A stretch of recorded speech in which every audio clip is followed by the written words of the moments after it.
What is up, kinfolk? I hear a lot of times men say that single women cannot teach a boy how to be a man. So I thought of, well, what about the inverse? Can a single father do a good job of raising a daughter to become a woman? And I asked you guys this question in a post. 55% of you guys said that yes, you think it is very possible. So I'm going to talk about my experience. Personally, I did not grow up with just my father in the home. I did in fact have two parents, but my dad was a stay-at-home dad because he did have a lot of medical issues. And to save on money and to save on babysitting, it just made more sense. I spent a ton of time with my father, way more than I did with my mother, and I feel like I can give a little bit of insight on the pros and cons of what I think it would be like to have a single father. Just from a daddy's girl's perspective and spending more time around my dad and also around men as opposed to being around women. Starting off with the pros. So number one, how to treat a man and how a man should treat me. My dad taught me a lot about that men love to be supportive, that men want encouragement, that the world is hard for men and they can be fighting hell outside, but they shouldn't have to come to hell in the home. And some women might hate this, but he even taught me sometimes, shut up. As women, we typically tend to be a little bit more chatty. We talk about our issues. Men aren't like that. Time if my boyfriend's having a bad day, ask him, is he doing okay? And if he doesn't want to talk about it, don't press the issue. Eventually, if he feels like it, he'll open up and we'll talk about it. So another one is not necessarily something he taught, but it was just because I was around men, I became a tomboy, which I think has been very beneficial. This even helped me even more when it came to relationships with men because, and this is going to sound weird, basically you're dating a homie who you could sleep with. Where you want to go out and do certain things with the boys because certain women might not find it appealing. As a tomboy, there was a lot of things that I just found myself liking because I was around my dad, I was around my brother. So when I'm with my boyfriend, it's like he could easily go and have fun with his boys and do these things, but simultaneously, he doesn't necessarily have to leave the house either. We could do that stuff at home. Another thing is being more logical than emotional. This is something that was brought up in the comment section a lot, which I could say I definitely agree with. To give an example, I have a bad day on the golf course. My mom would say, putting was really bad today, but you should just work on it a little bit harder and you'll do better next time. Don't worry, you got it. That would be my mom. My dad would say, you sucked out there today because you spent too much time on the driving range as opposed to working on your short game and working on your putting. My dad and my mom are both basically saying the same exact thing. The delivery is different. I had to listen to what he's saying. He's literally saying, if you want to do better next time, work on your short game. I have emotions, and I mean, we're all human too. I'm still gonna have emotions, but not letting my emotions be the driving factor. It's not how someone makes me feel.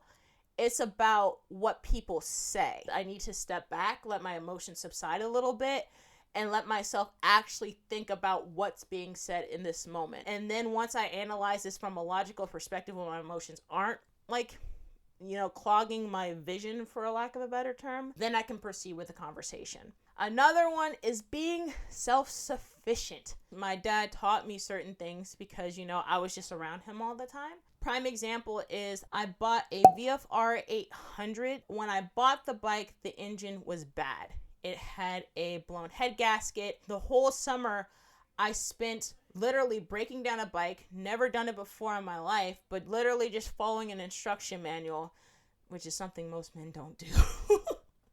The only time I really called upon my dad was to help me get the engine out of there. Now, let's go to the cons. Being a tomboy. I was overlooked a lot because I had a lot of masculine tendencies. Men, for the most part, are attracted to more effeminate females. And because of that, I did get labeled as just being the homie. Some dudes thought I was a lesbian. So when they find out I'm not, they're like, oh, word up. That's not going to be appealing to a lot of men, and some men will find that intimidating, which we'll get into later. Being self-sufficient actually can be a con. A lot of dudes today complain that women act like they don't need us, so why even try and approach a woman?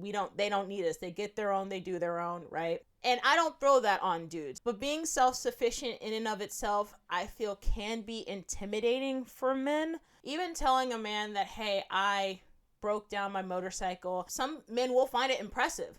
And some men will find it very intimidating, especially if it's a man's job that I know how to do these things. They have no knowledge of it themselves. Some men I found can be a little bit insecure about that. These last two actually are very interesting because I didn't even come up with it.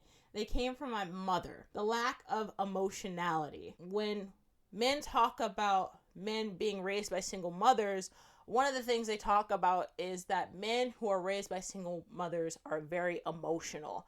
And me hanging around my father, one of the things that my mom noticed, my perception of emotion is from a like, feelings don't matter. If a situation is bad, how I feel about it is irrelevant. In a relationship, how does that manifest when your man actually might need you to just be that supportive, that nurturing side of you, and that's your perception of what emotions are? And also, let's talk about if you have kids. If you guys are both logical, but it's in a time when your child needs an emotional nurturing side of you, you're gonna have that type of mindset that maybe the emotions aren't important and the emotions don't matter. Being a mother, having 7 kids, I would assume that she has a point. This was another one that my mom brought up. It's the lack of female connections. In conversation, she was like, I always thought something was wrong with you because you didn't have a lot of female friends and a lot of female counterparts growing up. Kind of the stereotypical tropes. I was like, well, girls are chatty, girls are emotional. I can't really relate to most girls, which also ties back into the tomboyish things.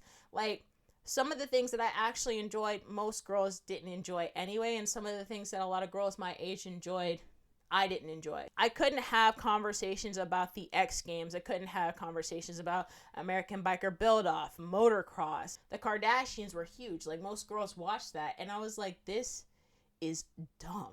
Once again, having my mom definitely helped balance out some things because there are certain conversations I had to have with my mom because my dad was not... he couldn't have those conversations with me about certain female experiences. But let me know what you think, kinfolk, in the comments section below. If you made it this far, go ahead and like the video. As you know, it helps your girl out. And subscribe for future videos. But as always, kinfolk, I love you. And I will see you in the next one. Peace.